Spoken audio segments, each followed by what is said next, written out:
This podcast is brought to you by WRFL, Radio Free Lexington. Find us online at wrfl.fm. Catch us on your FM radio while you're in Central Kentucky at 88.1 FM all the way to the left. Thank you for listening, and please be sure to subscribe.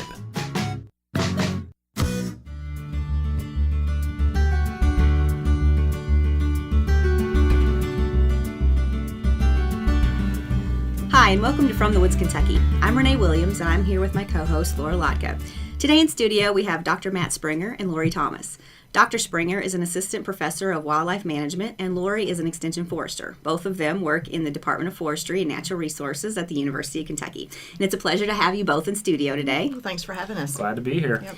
Today we're going to talk about management plans. We had both of you on our show before. Just for some of those new listeners out there, tell us a little bit about what you do at UK. Laurie, we'll start with you. I'm an extension forester, and so I work with private landowners, woodland owners, education, providing educational resources for them, as well as youth. So I do all of the 4-H youth forestry programming for the department as well. Okay, Matt? I'm a faculty member within the department, so responsibilities associated with teaching and research. However, I'm also the extension wildlife specialist for the state of Kentucky, so I do a lot of landowner work with wildlife-related problems or trying to increase the number of wildlife or certain wildlife species you have on your properties, as well as, say, working with farmers and wildlife damage-related issues. Okay. So like I said earlier, we're going to talk about management plans. Both of you have different management plans that you help with, but first of all, let's just find out, why would you even need a management plan, whether it's a wildlife one or a woodland one? It's a good question. And I'll just start a little bit. I know Matt's going to follow up, but I know in the state of Kentucky, we have approximately 12 million acres of woodland. And of that, about 8 million of that is considered privately owned or family owned. And so there's a lot of woodland in our state that's under private ownership. And anytime you're doing anything on your property, that can impact the property around you, impact the state. So whether it's ecological impact or could potentially be an economic impact as well. So having good management plans to take care of your property so that it benefits the state from an ecological standpoint or from an economic standpoint as well. So to build off of that, especially when we talk about forests, and you think about a tree and the lifespan of a tree and how long it takes to grow to maturity, these things are going to outlive us by many, many, many years. If you're thinking of family legacy and passing properties down, having a management plan in place to at least help guide the next generation and what was going on will help accomplish maybe a mutual goal, whether that be either lumber production or wildlife habitat is pretty important. So having a written document that helps really guide your objectives and goals, and talking with a professional really helps get that going and go in the right direction. I agree, yeah. And what's the number of acres that somebody needs to have to need to consider a management plan? Well, with a woodland management plan, you can do it with less than 10 acres, and it's a much general type management plan. But most of what we'll kind of talk about here are 10 acres and greater. Okay. And when we talk about our forest stewardship plans and our CS CAP FMs, which I'll explain that in a little bit. But there are resources available through Division of Forestry for those who have any trees on their property, right? Because there's no minimum limit to get a management plan for your property. So, I for example, I have one white pine tree in my back. I could get a management plan on how to keep that thing alive. But for wildlife, to get free assistance, it's you have to have a little bit more. You're looking 25 acres or above. There is value to having a plan for wildlife, even on small acreage. Every little bit of piece of habitat helps some. Habitat is relative to the animal. So what is habitat for a mouse is way different than habitat for a black bear. So a mouse may not leave your yard. So if you want to have a management plan for a mouse, you can do it. All right. So how can people determine what objectives and goals? I mean, you said about that earlier. That's probably how do they figure that out? That's where you want to start. When I'm talking with landowners, what do you want? What's the objective? How do you want to take care of? What do you see in the future for your property? And that's you, the landowner, sitting down and thinking about it, going through what it is that they're interested in, answering questions like, do I want to hunt? Is that what I'm thinking about on this property? Or do I just want to observe wildlife, attract wildlife there just for observational purposes? Do I want my woodland to produce timber? Am I looking at making some money? Or am I just looking at I just enjoy the trees, and I want to hike out there, and I want my family to be able to hike in the future. Those are the kinds of things you, as a landowner, you want to think about, and that's the first step in when you start to put together a woodland management plan. And it's really not uncommon for a landowner when they initially say, well, you should get a management plan. What does that mean? And, it's all personal, but a lot of times they haven't even thought about it. This is, it's my family property. It's always going to be my family property, the hope at least. And, to actually even just put it in a mindset that I really need to think about why or what I may want to do with the property may take some time. Yep, it does. And having someone to bounce ideas off of that knows what other people have done and what the results can be really can be helpful. Right. You want to come up with some general objectives before you actually maybe work with a professional, whether it be a public forester like with the Kentucky Division of Forestry or with a private forester, a consulting forester. Have some of those things figured out for yourself, and then that they can help you maybe embellish your objectives from there. And so what are some of the kind of the components of a land management, or what are some of the elements of the woodland management plan? Okay, in a woodland management plan, obviously, as we said, the landowner's objectives and your goals, you want to have those at least penciled out, have an idea of those. And then you're going to, and this isn't necessarily what the landowner will do, this is what the forester, that the professional forester that they're working with can help them do. Put together some property information, be it aerial photos, maps, and on those things detailed as to what kind of vegetation you've got, where you've got water bodies, if there's existing trails, that type of stuff, or if there have been management prescriptions that have been applied to that property in the past, say if there has been timber harvesting or, maybe even some, surface mining or something on that property. Putting that kind of stuff together, in addition to having your objectives and your goals, you sit down and that forester's then going to help you figure out, based on what your goals are, your objectives, how you're going to treat this property, what you may do in certain parts of the property and what you want to do in other parts of the property, depending on what your objectives are. Sometimes some of that basic information includes usually a soil survey. Yeah. And knowing that information alone can help say, oh, I want to do a tree planting. Well, you may want a certain species of tree, and you look at the soil survey and the professional will be like, you will not be able to grow that here. So time to rethink your plan. Getting that basic information can, once again help take you another step forward and really fine-tuning your goals and your hopes and dreams in some cases. So. And as you mentioned, the soil survey, some of this information as a landowner, you can actually kind of gather some of this. You just investigate it before you're actually working with your forester, getting some of your property information and maps. If you can go to Google Earth, good place to go. Another one that we use a lot, and I actually use it with high school students when they develop management plans, is the Natural Resource Conservation Service Web Soil Survey. And you can go in there and it's going to give you a wealth of information. You find your property, it's going to tell you about more than just your soils. It's going to tell you about which will grow best there, how certain things should be treated, tell you all about your slopes. So it's just a great resource. It sounds like, because you're saying wildlife and you're saying woodland, so there's different management plans. Are there more than two, or is that it? I'm only familiar with two. Okay. I mean, there's ag water quality plans. Right. That have more to do with trying to mediate production, per se. Right. There's reclamation plans, protecting water, restoration plans. I mean, it Just depends on what kind of property you have. Yes, Right. it really does. So, we're in the Department of Forestry, so we're going to focus on forest management plans, obviously. Right, obviously. And I'm going to, some of the stuff that's in a wildlife management plan has nothing to do with forestry. So that's kind of one of the big differences. Right. But there are different types of plans out there. And I was going to say, within the forest, within the woodland management plans, kind of there are numerous kinds, but two of the most common ones are the Kentucky Forest Stewardship Plan, which is the FSP, and then the Conservation Activity Plan for Forest Management, which is called the CAP-FM. Both of those plans are 10 acres or greater. Those are important plans to have if you're interested in doing practices or prescriptions on your property that cost money, because if you have either one of those plans, then you are more likely to be eligible for some cost share or financial assistance on doing some of those practices on your property. And what would be an example of practices they might recommend? Tree planting could be one of them. Okay. That would be one for sure, because you have to buy the trees and you've got to treat the site, ripping the soil or whatever there. So tree planting would be a good example of getting some financial assistance with that. The Kentucky Forest Stewardship plan, you would contact the Kentucky Division of Forestry for that plan. And then they'll come out, work with you based the landowner's objectives, and come up with that woodland management plan, and that's with the Kentucky Division of Forestry. And if you're looking at the CAP-FM, which is that Conservation Activity Plan for Forest Management, you want to probably contact your USDA Natural Resource Conservation Office. They are going to then probably set you up with a technical service provider, or at least give you a list of ones which will be professional foresters that have been trained in writing these plans to come out and visit with you on that property. You could also work with private consulting forester.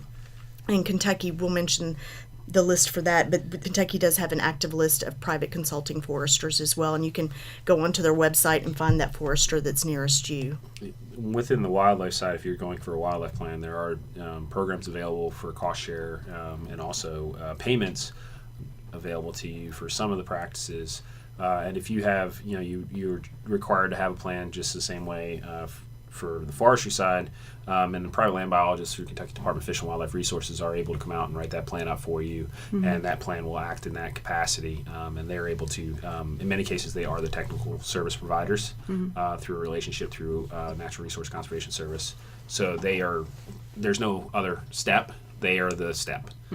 So it's relatively quick, and they can identify what cost share programs that you actually are qualified for and lay out some of those in front of you, so you can make a more informed decision about what you may be able to get accomplished for cheaper. I'm assuming different wildlife management plans, like you said earlier, if you were doing for a mouse or doing for a bear, would be different. So is that the case? Like if any animal if they're managing for deer, they would do one thing. If they're managing for grouse, it would be something else. Is that... So, or is it kind of the basic principles? So the basic principle here is good forest management is good for wildlife. Okay, that's the one thing you have to keep in mind.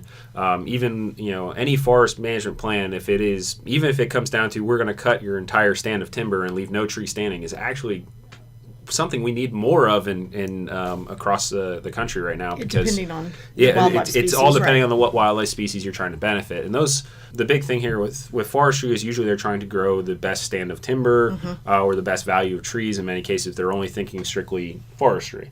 Where in wildlife, we have to think about, a landowner may say, I just want to benefit wildlife. Well, if that's the case, then we always look at diversity. More habitat types, more niches available for species.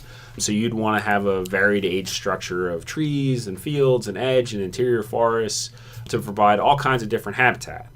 Now, the problem is if you have 100 acres, you can't really do that on just one property. What ends up happening, and one of the big differences when we look at a wildlife management plan, is we don't just look at the stand level like a forester would. Here's your one stand, it's 22 acres, and you have 5 or 6 stands on your property. Correct. Wildlife is looking at, here's your property, here's your neighbor's properties, by what we can tell from the aerial photo. This is what's around. What are we missing for wildlife?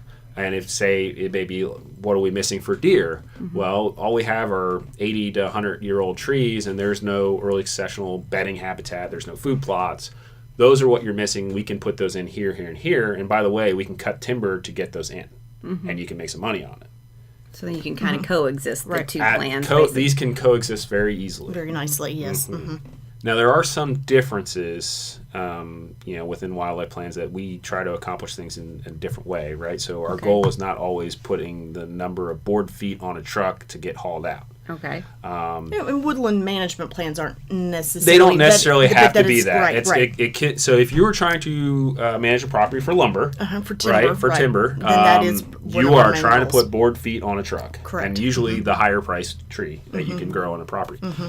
A forester who's coming up with a plan would not have a plan that said, we're going to clear this entire area and put a native grass field in. No, and that's why it's good to work with both a private lands biologist and work with a professional forester. Correct. So you'll get them, and especially if you're interested that your goals and objectives include wildlife beyond timber, you want to cover all your bases then. Absolutely. And so you put the two together. Yes. Yeah, and in many cases they will come out to the property the same day if they can, together, and talk and work together as a team. Yep, because there are wildlife biologists are not trained foresters, just like foresters are not trained wildlife biologists. Right. And there's a very big difference there. And, having cooperation and trying to accomplish goals, and who knows, you might be able to push buttons a little bit, get them arguing over theoretics, if you want some entertainment on a day. But there are compromises that can be made to try to accomplish both goals at some level. You've been listening to From the Woods, Kentucky with co-hosts Renee and Laura. We'll be right back after this short break.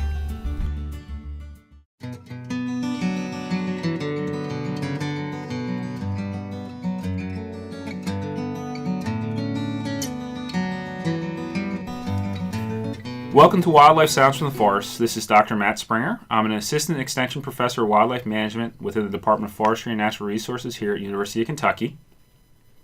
I'm here to teach you a little bit about the animals that live in our forests, especially those here in Kentucky. For those of you who might just be joining us, each week we'll play a wildlife sound from our forest. Here's our sound for this week.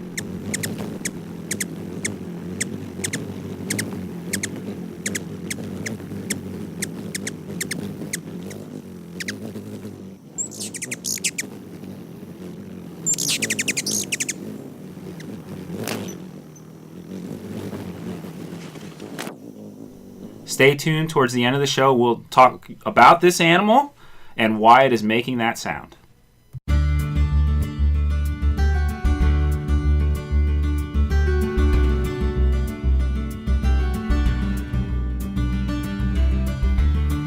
Welcome back to From the Woods, Kentucky. Let's get back to our interview. So what are some things you can do to get more wildlife on your property? So it depends. Some simple things are manage your whether it be forest or grasslands properly. Properly may mean it's a vague term, right? So I just said things like keeping invasives out, right? So that's something which simple. is also important for a woodland management plan too, right? Yeah, so I'm trying to keep them as vague as possible here. In general, they can fit in. So if you have grassland fields, you want to make sure that they're either disked or mowed in every 3 years to make sure they stay grassland fields. We know we don't want more trees, right? No, I'm just joking. But you really don't want more trees if you want early successional open habitat. You need to set the succession back and don't let those trees come in. So that may mean fire, it may mean mowing, it may mean disking. Providing that diversity and yet making sure it's also quality habitat by keeping those invasives out, by making sure it's the right stage, has a diversity of habitat, will attract, build it and they will come is our motto, and that's really true. Okay. We talked a little bit about the differences of forest management plans. There's a few things that foresters would never ever think about doing because they're really wildlife related practices. Okay. So, for example, a really simple one is forester would never put in a shallow open area in the middle of the woods that would fill with water to basically create a vernal pool for amphibians. That's something that's not, foresters don't do that. It's not what they don't think about that. It's not that they wouldn't do it. It's just, why would you if you're trying to grow trees? It's extra effort, it's extra work. So it's going to cost either man hours or time. But a wildlife person sees that as extremely valuable, especially when you're looking at some of our species of concern with salamanders and frogs. And how deep would that need to be? It doesn't need to be deep, maybe a foot deep at the most. Okay. They relatively small in diameter, 20 you're talking feet 20 or 30 feet. Oh. And it doesn't take much, but it can make a big difference for certain species that we often overlook. There's other practices like something called hinge cutting. Okay. Where I was from, it was also called browse cut. And that's really more for ungulates, so deer, elk. And what you're basically doing is you're taking 4-inch to 8-10-inch diameter trees, specifically ones that are usually not what we would call valuable, and I'm air quoting here. So your maples, your softer wood species that are already competing probably with your oaks for regeneration, your mass species. Not be competing. And instead of just cutting them down and removing them, what you're actually doing is you're cutting into them to the point where they're just barely still attached to their trunk, and you push them over. So it's hinged still. It's a hinge. It's on a hinge like Hence a door. the hinge name. Like a door, right? So what that does is it lays down, and to the tops then for that tree are on the ground. So it creates cover for things like birds, great rabbits, And also, all of the tops then are able to be eaten by all the things that are on the ground, edible, right? yeah. So your deer. And then at that point, that tree is stressed, and what it'll do is it'll throw off sprouts, which are really nutritious, okay? And they're also right there on the ground for your deer and your elk to walk over and eat. And it'll do that for 3 to 5 years. Oh, okay. So you have basically a creation of cover for a lot of species, and then you created a bunch of really highly nutritious food for about 3 to 5 years. All to get rid of a tree that you didn't want anyway.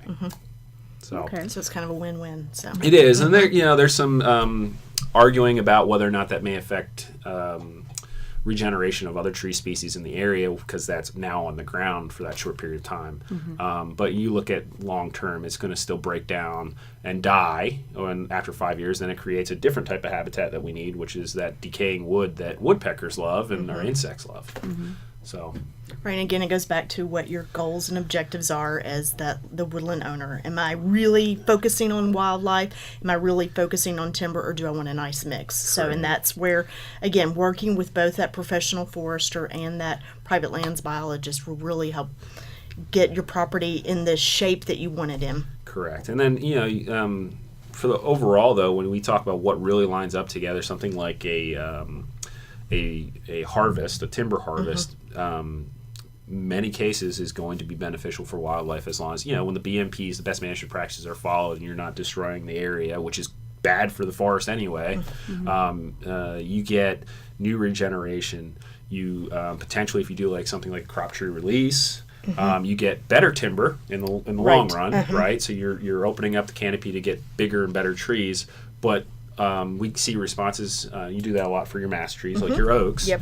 And you see responses like those trees are going to actually probably produce more acorns, which is good for all the wildlife right. species. So there's it aligns so closely in so many ways that as long as you're doing good forest management, you're still benefiting wildlife. Right. It's when you want to get into the species specific stuff, that's where it varies quite a bit. Okay. So you had a couple of terms that maybe our listeners might not know, BMPs and crop tree release. Did you hear any others, Laura, that you Okay. I think I said BMPs is best management. You practice. did, but still, people may not know exactly what Sure. that is. So if you can kind of explain what those are. So what best management practices is you're looking at a forest harvest site, or you're not necessarily harvesting anything, but you're doing some kind of disturbance in the forest, whether it be road construction, trail construction, or something. You're following best management practices in order to protect your soil and to protect any adjacent nearby water bodies as well, so that you don't have soil erosion. You're putting your trails, your roads on the proper slopes and whatnot. So those are some of the things you would follow in best management practices, which is why it's important to work with a professional forester, because they're up to date on the current best management practices for the state, what needs to be followed, especially if you are doing any kind of timber harvesting on the property, because you want to make sure we're protecting the soil and we're protecting our water.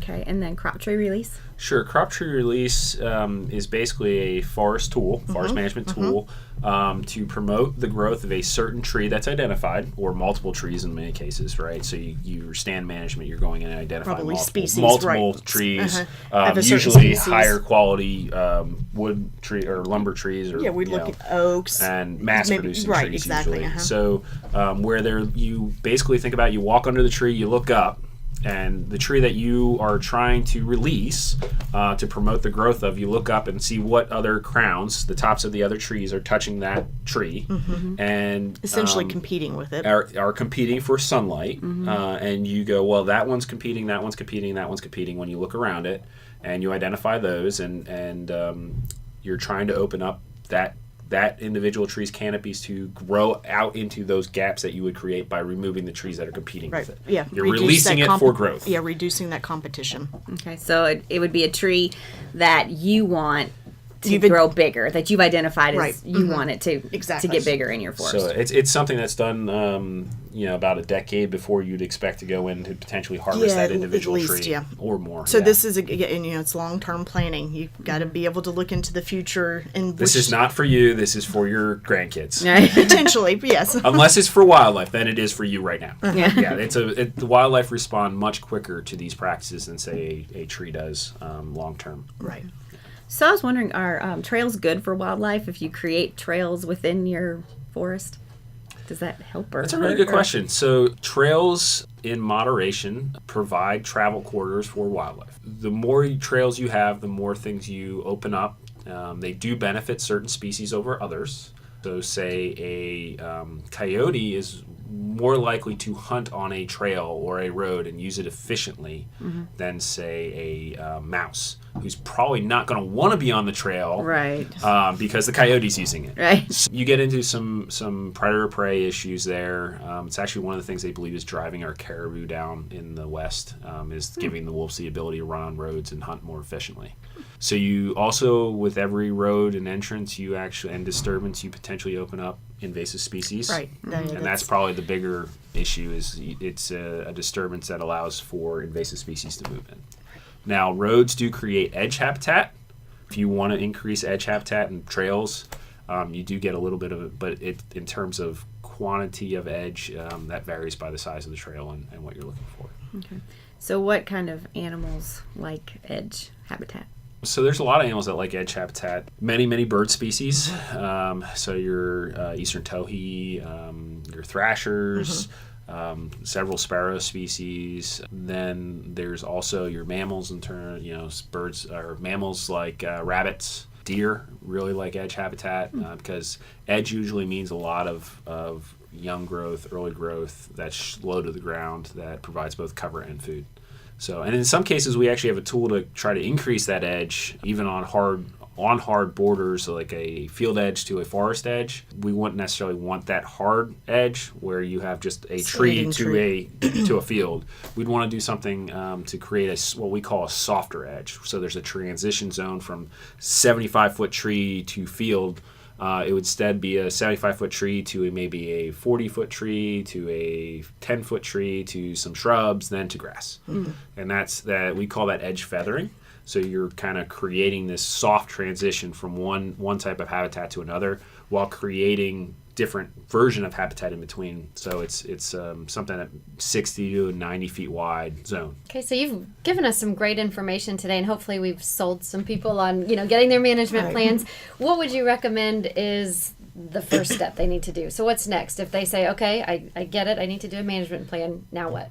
What do you recommend? Figuring out what your objectives and your goals are for your property. And another one that's really important is making sure your property boundaries marked. And that's one thing we hadn't mentioned, but you have this wonderful woodland property and you want to make sure that it's delineated, your boundaries properly marked, and get out there and check it out. We're talking about management plans and doing this stuff so you're out in your property. You want to make sure you are out there and kind of keeping an eye on what's going on. That way you know what's going to happen with invasive plants or what kind of new wildlife you see in there.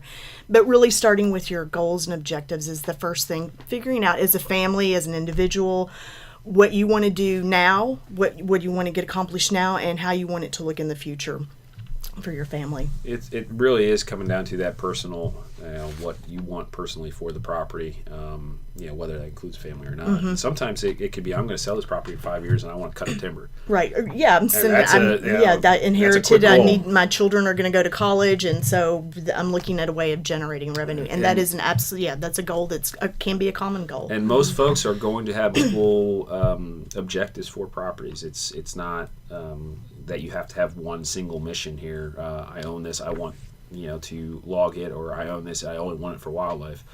Multiple use is the name of the game, and we really should accept that is fine. That's why it's great to work with your professional forester and a wildlife biologist as well, so you can, because you will probably have lots of different goals and objectives for that piece of property. Yeah, and then I said once you have those objectives down, then calling your professional and trying to get them out there is the next step. And don't expect them to show up tomorrow when you make the phone call. Because there's a lot, as we said. Right, and if you're dealing with the Kentucky Division of Forestry or the Kentucky Department of Fish and Wildlife, if you decide maybe you don't want to wait as long, you can always try to work with a professional forester who's a consulting forester here in the state. And you can get their information from the Kentucky Association of Consulting Foresters. Their website, you can find a forester near you. there, and that is for a fee, but that is also a professional forester as well. And there are wildlife companies out there that do wildlife management, property management, that will come out as well and try to provide that service to landowners for a fee in addition to that. And then also, I know you both are here in Extension, and Extension does a lot, just kind of general landowner education. Is there anything you recommend just to get people learning more about their lands? Yes. Here in the department, we do a Woodland owner short course it's kind of late summer, July, August, and they'll be across the state. There's usually 3 of them, so depending on where you live, if you could participate in one of those, it's just a one-day event. You'll learn a lot about this stuff. Exactly. You're going to learn a lot of some of the basics, then you're going to learn about management plans. You're going to meet these resource people there too.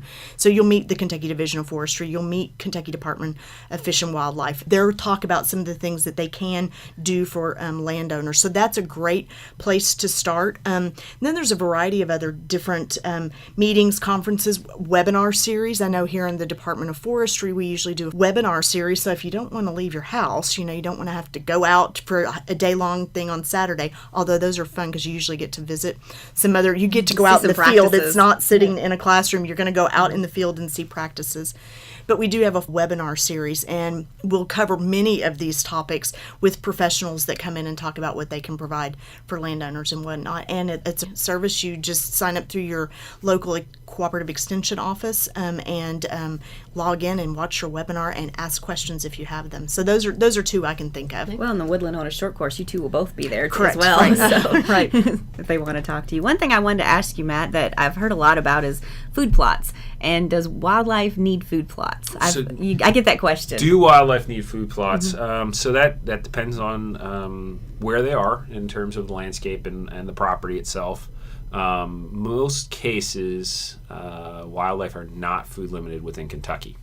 Our soil quality is good enough, and our vegetation and diversity of vegetation is there that it provides enough food for our species that most folks are managing for. So like deer. Deer are really not food limited. You don't need to be artificially supplementing their feed through baiting or food plots.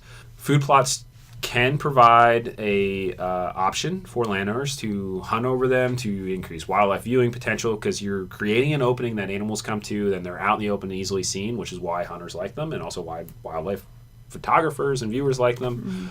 But in terms of do they need it to survive, probably not. In most cases, what we're actually lacking in the landscape is that early successional habitat, so the young forest, young grasslands that provide a lot of cover and a lot of mast, so soft mast, so like berries, forbs, diversity of plants that just aren't in most of the landscape. We used to have about 20% of our landscape to 30% at one point in time had early successional habitat. Now we're down to as low as 5 to 10%.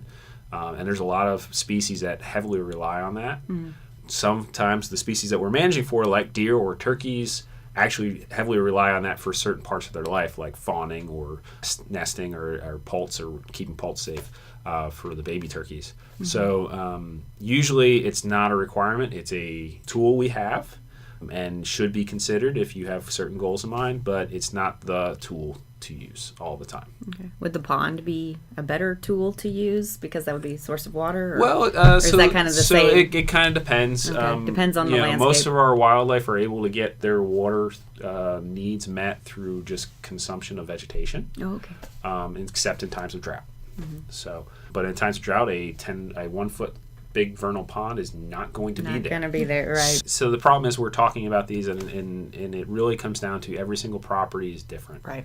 And that's why two management plans they're are never the same. Exactly. They're never the same. And that's why professionals who are trained in thinking about the bigger picture are able to come out and say, this is what I would, from what I know, this is what I would do, or I would recommend. If that's what your goals. That's what your goals right. are. Yeah. Thank you both for joining us today. And I know that you've given us a lot of great information. You've kind of given people some tips on where to start and things like that. Is there anything else you'd like to leave our listeners with? Just kind of one takeaway item about both the woodland management plans and the wildlife management plans? Logging is good for wildlife. How's that? Working with your knowing what you want to do, think about your property. I mean, if you just want to purely enjoy it, that's a wonderful thing too. But knowing what you want to do and then getting with a professional forester and professional wildlife biologist, just so you're putting the best plan and management practices on your property for now and for in the future. Yeah, proceeding without a plan or professional help, especially when it's free, is free professional help. If you were in any other, trying to if you're going to work on your house, and you can have a construction worker to come out and do it for free or help you and tell you what to do for free. I think almost everyone would take it. So why not kind of approach your property and the long-lasting impacts that a simple action could have, especially when we talk about trees and how long it takes to get them to where they need to be for things like harvest. Take it. Utilize the resource. You have a bunch out there. And then my little chip about logging is good for wildlife. I'll stick with that because it really is. We need more trees cut, and you drive around the state of Kentucky and think about how many trees are about 60 to 100 years old. It's something that actually is hurting many of our wildlife species. So a little bit more cutting is not a bad thing. Okay. Well, thank you both for joining us today. We greatly appreciate it. And if you'd like more information on what you have heard in today's segment of the show, visit our website at www.fromthewoodsky.org. Stay tuned now for Wildlife Sounds from the Forest.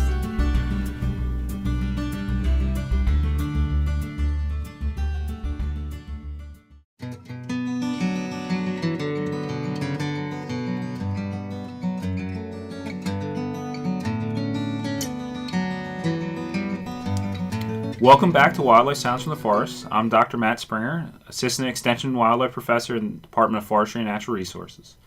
Before I tell you what that sound was you heard at the beginning of the show, let's play it again for you.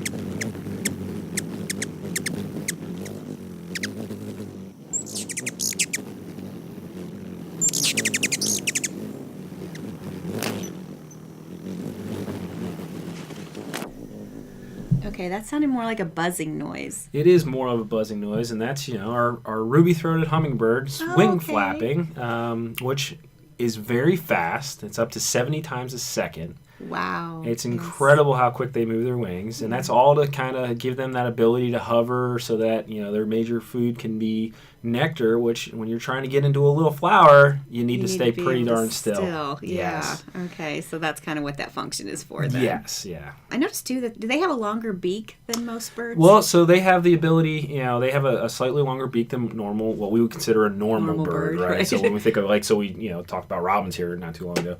And so size-wise, their beak is relatively large compared to their body, and that's all for that accessing the parts of the plant they need to get to that nectar, which makes up a very large component of their diet. And they have a lot of colors too. Well, so that's the feather characteristics there. It's how the light hits those feathers gives those colors off. Okay. So they can actually appear rather dull if that light is not hitting the feather correctly to that bright, brilliant kind of greenish color, especially the males have. So there's a little bit of light at play, per se. Their habits as far as nesting, how do they build their nests? They're a little bit different than most birds. Obviously, they're tiny birds, so you think tiny nest, about the size of a thimble.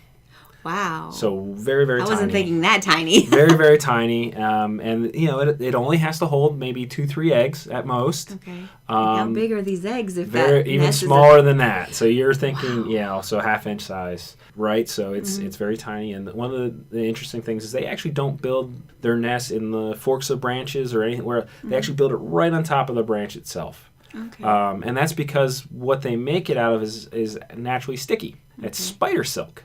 Spider silk. So they're actually gathering up spider silk and building their nest in a little bowl out of that spider silk. I wonder how they do that. They're very good at finding it, right? There's a lot of spiders around. So. Well, there is, and they're showing back up right now. They're a migratory bird, goes south to the tropics for the winter because they're so small. But they can fly long distances, and they can fly very long distances, and they're long-lived. Their population is doing quite well.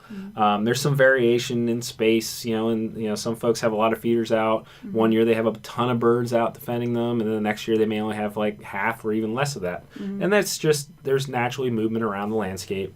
But one of the other things, so most people think of, hummingbirds eating nectar at their feeders, right? Mm-hmm. They'll actually eat a lot of insects and actually eat insects out of spider webs. Oh, okay. So that's convenient. Yes, right? So that's probably where... Let someone else do your work. Absolutely. Catch awesome. it and have it Right. just sitting still for you. So you were mentioning the feeders. I've been hearing about the red sugar water. Is bad? Is that... That's up for debate. Up for- Still has not, science has not said yes or no. You don't necessarily need red to attract hummingbirds to your feeder. Your feeder needs to have red parts to get their attention. Oh, that okay. helps because they cue in their natural plants, the flowers they would get native plants-wise are usually red in color. Mm-hmm. They don't have to be, but it's one of the ones that's a pretty big attractant to them. So the actual sugar water itself doesn't need to be red, but where they find that to get to the sugar water should be a color that appeals to them, and red is the easiest one to pick. So the feeder should be the, red. the feeder itself needs to have that color. The Somewhere on the it, actual but- water, you can just make 4 parts water to one part sugar is the mixture you need to make, and as long as it dissolves, right, so it doesn't need to be hot water, but it helps to dissolve sugar. Right. And you can make large batches of it and fill your own feeders. You don't have to buy the stuff at the store, and it works just fine. Just make sure that you have to keep those feeders clean, because that mold and fungus can build up, and that's not necessarily good for them. So you want to usually feed, usually when you fill those feeders, you also want to clean them too. Okay. So it's just like anything else, you need to keep it at least, somewhat appealing to your visitors. Is there a special place should you not put them close to your windows? Or, because you like to watch them because they're interesting. Oh, yeah. So, I've seen it so the only thing you have to worry about with windows is they can run into the window. Mm-hmm. And that is not necessarily a great thing for birds. Right. It's actually one of the biggest killers of birds in the world is, window collisions. So do they just not see them? They see reflections, through? Okay. and the reflections may look like another tree in there. So, Oh, I see. and that's true for a lot of birds. So usually putting it immediately next to the window might not be the best idea. You can put like stickers up on the window that break up those reflections, which help them see the window, and that does help. But on the window itself, I don't know if that's a good idea. Having them close to make sure you can enjoy them is for sure. All right, great. Thanks for coming in and talking about problem. hummingbirds. Thank you for joining us today, and we have a new show schedule for spring 2019. You can listen to us live on WRFL 88.1 FM on Mondays from 11 a.m. to noon. And if you miss the Monday shows, you can listen to our podcasts on our website at www.fromthewoodsky.org.